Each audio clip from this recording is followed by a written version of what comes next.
ایک ہوتا ہے حقیقی دماغ، جس طرح اللہ تعالیٰ نے انسان کا دماغ بنایا ہے، اور ایک ہے مصنوعی دماغ جو انسانوں نے بنایا ہے۔ تو اس مصنوعی دماغ کو ہم اے آئی کہتے ہیں، یعنی مصنوعی ذہانت کہتے ہیں، آرٹیفیشل انٹیلیجنس کہتے ہیں۔ پہلے آپ حقیقی دماغ کی مثال سنیں کہ حقیقی دماغ پہلے اگر اس نے کچھ حاصل کیا ہوا ہے، سیکھا ہوا ہے، اور وہ مثلا مفتی بن گیا ہے، آپ اس سے مسئلہ پوچھتے ہو تو وہ اپنی میموری اور اپنے پاس جو موجود ڈیٹا ہے اس کی بنیاد پر سرچ کرنے کے بعد ایک اتھینٹک جواب آپ کو دے دیتا ہے۔ تو وہ قابل اعتماد بھی ہو سکتا ہے کیونکہ اس نے تحقیق کی ہے، اور اگر اس نے رینڈم سا جواب دیا ہے تو آپ اس کو کہہ سکتے ہوں گے کہ مفتی صاحب کیا آپ نے تحقیق کی ہے، کوئی حوالہ ہے آپ کے پاس اس کا؟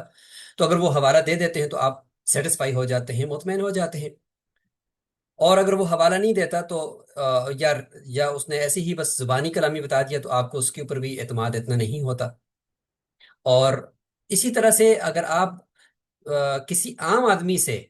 مسئلہ پوچھ رہے ہو جس نے دین کو صحیح طریقے سے سیکھا نہیں ہے، اس نے باقاعدہ اس نالج کو حاصل نہیں کیا ہوا، اس سے آپ کہتے ہو کہ آپ یہ مسئلہ بتا دو، تو ظاہر ہے کہ اس نے یا تو جس طرح ہمارے پاکستان میں نا کہتے ہیں کہ ایک تو مفتی بہت زیادہ ہیں اور ایک ڈاکٹر بہت زیادہ ہیں، کہ ہر بندہ مسئلہ بتا سکتا ہے، اور کوئی بھی پوچھو اس نے جواب کہیں نہ کہیں سے بس مروڑ توڑ کے نا وہ دے دینا ہوتا ہے۔ اور دوسری طرف ڈاکٹر بہت ہیں کہ اگر آپ کو یار میرے آج نا یہاں درد ہے، تو وہ کہیں گے یار اچھا یہ آپ کو جو درد ہے نا یہ یوں ہوا ہے کہ آپ رات کو نا یوں سو گئے تھے، لہٰذا آپ اس کا علاج یہ ہے کہ یوں کروٹ کریں اور یوں سو جائیں۔ تو مطلب اس کا کچھ نہ کوئی علاج وہ ضرور آپ کو نا سجیسٹ کرے گا، اور کوئی نہ کوئی گولی جو ہے وہ ضرور سجیسٹ کرے گا۔ تو ڈاکٹر بہت زیادہ ہیں اور مفتی جو ہے نا وہ بہت زیادہ ہیں۔ تو اگر آپ کسی عام آدمی سے بھی پوچھتے ہو تو رینڈملی اس نے بھی کچھ نہ کچھ آپ کو نا جواب کھڑکا دینا ہوتا ہے۔ تو اب ایسی صورت میں اب آتے ہیں ہم مصنوعی ذہانت کی طرف۔ تو بالکل مصنوعی ذہانت جو 1950 سے اس پر کام ہو رہا تھا، اور کرتے کرتے اسی کے اوپر ہی پوری ایک ایجوکیشن کی تھیوری بھی بن گئی ہے، جس کو کنسٹرکٹیوزم کہتے ہیں، تعمیریت کی۔ اور اس کے پیچھے پھر جو ہے نا وہ یہ ہے کہ جو آپ کے پاس بیک میموری ہے اسی کو لے کر ہی آپ آگے اس کے اوپر بلڈ کر کے اگلی چیز تعمیر کرو نا۔ تو یہ 1950 سے مختلف تھیوریاں بنتے بنتے اسی کے اوپر کام ہوا، اور فی الحال بالآخر ابھی اور بھی بہت ساری تھیوریز کام کر رہی ہیں، لیکن جو کنسٹرکٹیوزم کی تھیوری ہے وہ بھی اسی طرح کام کرتی ہے۔ تو اب مصنوعی ذہانت کو آپ لے لو، اگر مصنوعی ذہانت کو آپ نے ایک چیز پڑھا دی ہے، اس نے باقاعدہ کورس کر لیا ہے، جو پی ڈی ایف تھی وہ بھی اس نے پڑھ لی ہے، یا آپ نے پورا ایک طرف اس کو نا اس کی الماری کے اندر باقاعدہ جا کر اس کے اندر وہ چیزیں سجا دی ہیں، تو گویا کہ آپ نے ایک ایسی مشین اور ایسا ذہن بنا دیا کہ اس ذہن کو کہا کہ یہ ساری کتابیں پڑھ لو، کورس کر لو ان کا پورے 8 سال۔ اس نے وہ کورس کر لیا ہے، اور کورس کرنے کے بعد اب آ کر وہ آپ کے سامنے ایک مصنوعی ذہن پڑھا پڑھایا بیٹھا ہوا ہے۔ اب بھی آپ اگر اس ذہن کو کچھ سوال پوچھتے ہو تو وہ ممکن ہے کہ مفتی صاحب کی طرح وہ بھی کبھی رینڈم جواب دے دے، تو آپ نے اس پہ ریلائی نہیں کرنا ہوتا،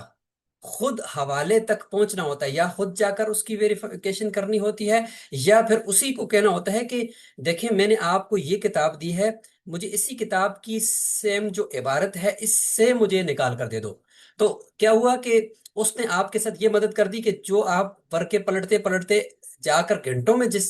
جگہ تک پہنچتے، اس نے چند سیکنڈ میں بس وہ اس کو نکال کر آپ کے سامنے رکھ دیا۔ اب آپ کے 1 گھنٹے کے بجائے 1 منٹ میں کام تو ہو چکا ہے، لیکن یہ آپ کا کام شارٹ کٹ ابھی ہوا ہے۔ آپ نے اس کی ویریفیکیشن کرنی ہے۔ ویریفیکیشن کے لیے آپ ہارڈ کاپی آپ کے پاس ہے یا پی ڈی ایف فائل آپ کے پاس ہے، جا کر آپ وہاں پہ دیکھیں کہ آیا اس نے جو مجھے عبارت دی ہے تو کیا یہ عبارت ٹھیک ہے؟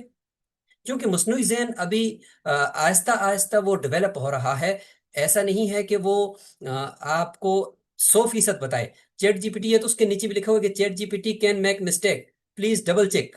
اور اسی طریقے سے نوٹ بک ایل ایم ہے تو اس کے نیچے بھی لکھا ہوتا ہے کہ notebook L M can make mistake, please double check and verify your content your references. تو وہ وہاں پہ لکھا ہوتا ہے، اس لیے آپ کو اس کے اوپر دینی کام کرتے ہوئے، ریسرچ کا کام کرتے ہوئے، آپ کے گھنٹوں کے کام کو اس نے منٹوں میں کر دیا ہے، اتنا بڑا وقت بچا کر اس نے آپ کے ساتھ نیکی کر دی ہے اس مصنوعی ذہن نے۔ آپ نے یہ کرنا ہے کہ آپ نے اس کی ویریفیکیشن کرنی ہے۔ جب آپ ویریفائی کر لو گے اس کے بعد پھر آپ کو کوئی انشاءاللہ مسئلہ نہیں ہوگا۔ بغیر ویریفیکیشن کے اگر آپ پوچھ رہے ہو تو اس کی مثال ایسے ہی ہے، یا تو آپ ایسے بندے سے پوچھ رہے ہو کہ جس کو کچھ آتا ہی نہیں ہے، یا ایسے بندے سے پوچھ رہے ہو جس کو کچھ آتا ہے لیکن وہ اپنے ذہن سے جوابات گھڑ رہا ہے، آپ اس کی ویریفیکیشن نہیں کر رہے ہو۔ تو اور دوسرا یہ کہ اگر آپ